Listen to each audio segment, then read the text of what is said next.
All right, good morning, everybody. It is Sunday morning, the 21st of March, almost to church, which is so good. Couple things that were on my mind. One is today's national holiday. Second one is I've been getting several questions around probate and dealing with real estate in probate. So I'm going to kind of tackle both. So first, today's national holiday is Credit Card Debt Reduction Day. It's a real thing. You can Google it. Real thing. Best way to celebrate this holiday, make an extra credit card payment. Talking a little bit about that right now, I did a little research. The average American is holding $6,100 in credit card debt at any point in time. Think about that, $6,100, which is actually up, and that's in 2020, which is actually up from 2019 of $6,000. In 2018 at $5,900. So we're trending in the wrong direction there, guys. Trending in the wrong direction. Now, what does that mean? Let's go down to some brass tacks on that. Currently, the average interest rate on a credit card is 14.98%. Let's call it 15%, which also means that if you got that $6,100 in credit card debt, you're paying an average of just over $1,000 a year, about $1,050 per year in interest on that credit card debt, which is a huge amount of interest.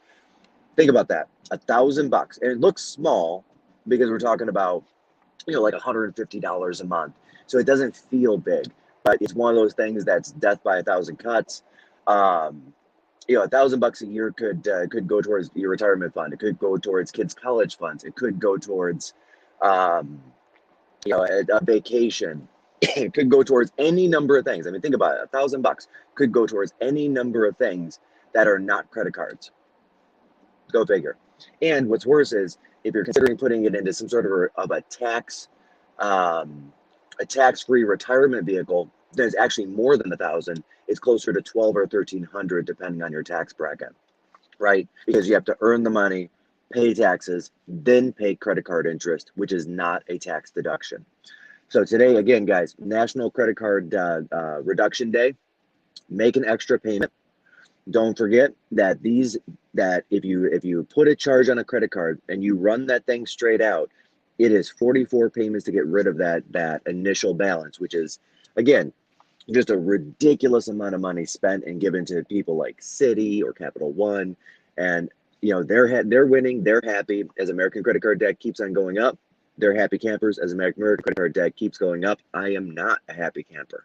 And again, not saying anything negative about credit cards themselves. I use them. I run every business expense through a credit card, specifically because I want the points, because I like points. Points are a good thing. But the best credit cards out there are, again, giving back 2% in points. The average credit card is charging 15% in interest. Huge difference. So guys, everybody, as soon as you're off this live, jump off this thing, make one extra credit card payment, knock that thing out. Second, I want to talk a little bit about probate. So this has come up in questions 5 or 6 times now, just in the last couple of months from past clients, which means to me that there are a lot of people that have it on their mind or might have to deal with it or are dealing with it. So there are a couple myths and a couple truths regarding probate when in regards specifically to real estate and homes. First off, probate is not a requirement to sell a home where the person has deceased, right? A lot of people feel like it's a requirement. We're required to go to probate court. It is not. Not only that, but it is avoidable. And we definitely want to avoid going to probate or going to probate court, whenever we can. Second, estate sales and probates are different, right? Estate sale is simply selling a home or assets in an estate. Probate is actually having to go to a court and having a judge assign somebody to be able to deal with those assets, including the home, get a valuation, get a real estate agent involved. Typically, there's a probate attorney involved, all of those wonderful things. Now, don't forget, every single time we add a name, like a probate attorney or a judge or any of that stuff, All it's doing is costing dollars to the estate. That's all that means, right? It's adding time, it's costing dollars, right? Because people need to be paid for their services, which is only fair. And by running that clock out, it's costing more dollars, again, to the estate. And I'll talk about that in a second as well. Third, probate itself is avoidable, okay? And there are a couple different ways to do that. I'll talk about that in a moment. Going back to the costs, here's why this is important, right? So let's say that there's no clear direction as to where that home goes, or let's say there's a dispute and we haven't set up the vehicles properly to avoid those disputes. So now we've got to get court involved, especially in these times where courts are running longer than normal. It could take up to 30 days, 45 days just to get in front of a probate judge, just to have the judge look at the evidence and say, hey, what are we going to do with this property, right? Now from there, the judge is going to order a valuation. Typically, they're going to get an appraisal done from a licensed appraiser. Sometimes, and depending on the judge, they'll ask a couple of real estate agents to do a valuation.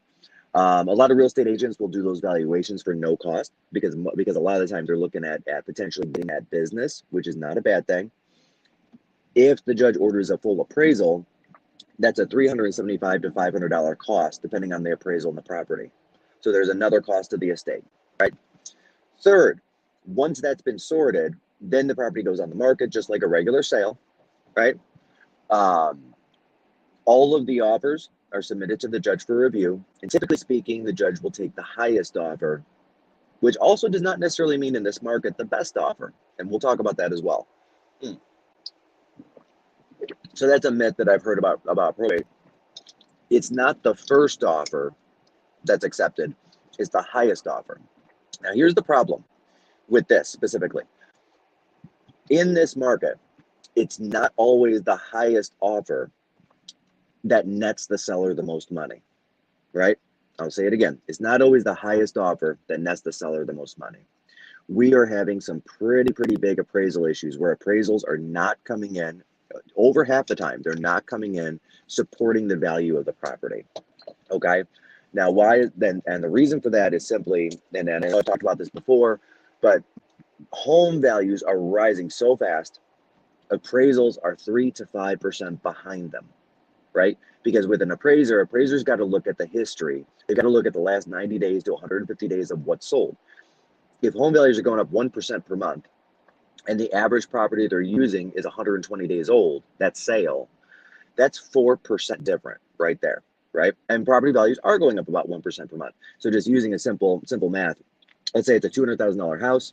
Home values have gone up to 4%. The property value today is 208, but the appraisal will come out at 200.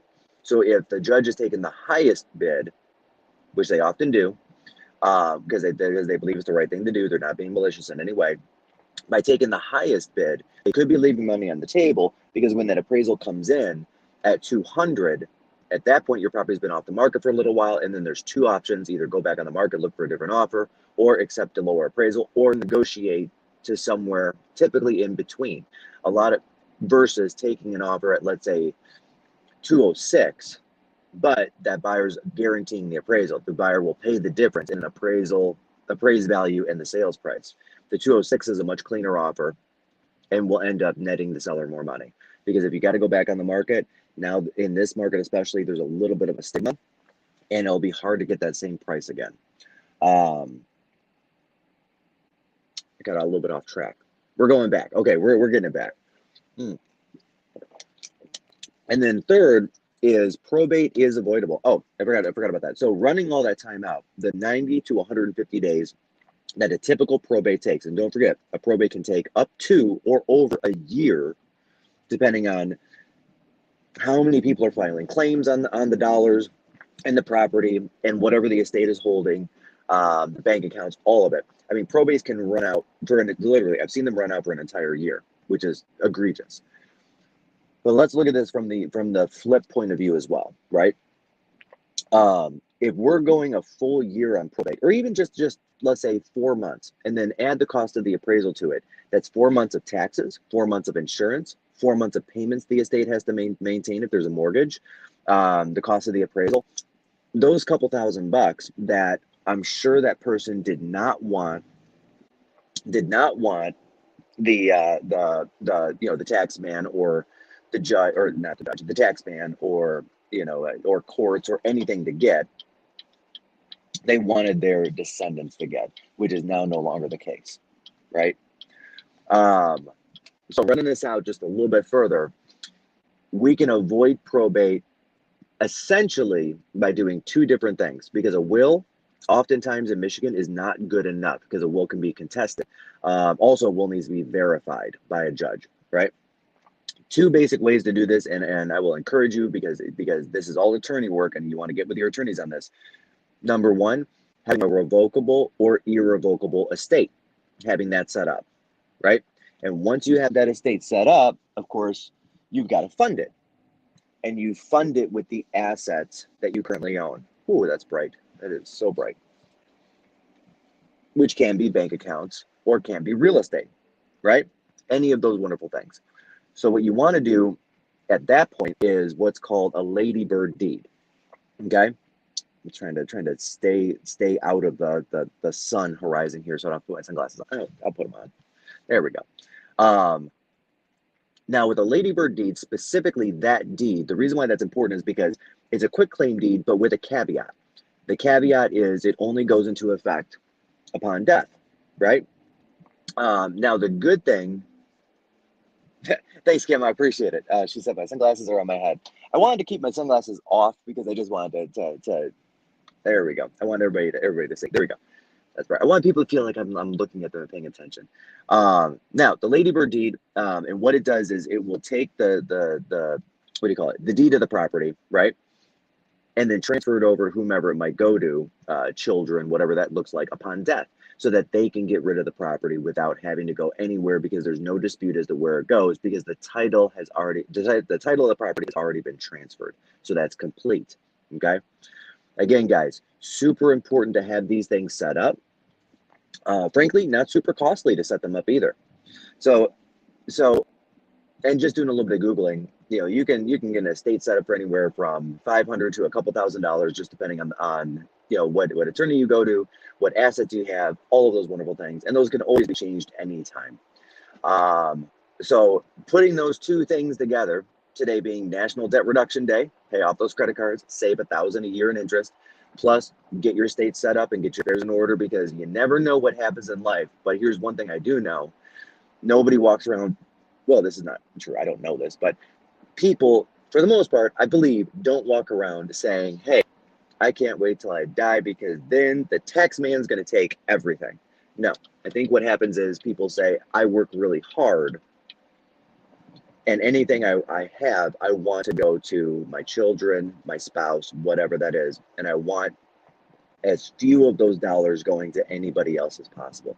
And again, guys, nobody plans on this stuff, and God forbid this stuff happens, but life does happen. And should it happen, you can take that credit card debt, that $6,000 that the average American has, pay it off, save that $1,000 a year, take that $1,000, hire a great estate planning attorney, get all of this in your life set up. And again, I've got mine set up. Should something happen, it will make it easier. It will settle disputes. I've seen families just get into it over dollars, over very few dollars, right? Avoid all of it. Have all this stuff preset, okay? Last couple of notations on probate. First one, probate also does not necessarily mean you're getting the property at a discount if you're a buyer. It could, but it generally doesn't mean that. If you're a seller and you have a property that may have to go through a probate of some sort, and again, nothing wrong with probate. It just the only difference is it takes a little while, and there are a couple more sign-offs by a judge. Do not fall prey to those investors, and I'm an investor. Do not fall prey to those investors that will come at you and say, "Hey, I'll tell you what, I'm going to make a cash offer on your property. I can wait as long as it takes to get this property. I'm a guaranteed buyer." How cool is that? Because those investors need to get properties 20 to 30, sometimes even 50% below actual value, right? It looks great on the surface because the investor comes in and says, "Hey, I'm gonna write you a check for cash. I'll even put it into an escrow account at a title company, whatever it takes to hold to hold a contract on this property. And then you guys go through the court system, do whatever you need to do, and I'll be here, and I'll be here for you. No, that's not the case at all. That's just somebody, that's an investor that's, and I don't want to say taking advantage of, because how they make their money, but that's an investor that's looking to get the property much lower than the market value. And again, going back to the point of, if you've got dollars, because I know I have a couple of dollars, right, that are tied up in property. I don't want those going to an outside investor. I don't want those going to the tax man. I want those going to my beneficiaries and heirs. Simple enough, right? So pay off a credit card debt, get your estate in order, and make it a great day, everybody. Happy Sunday.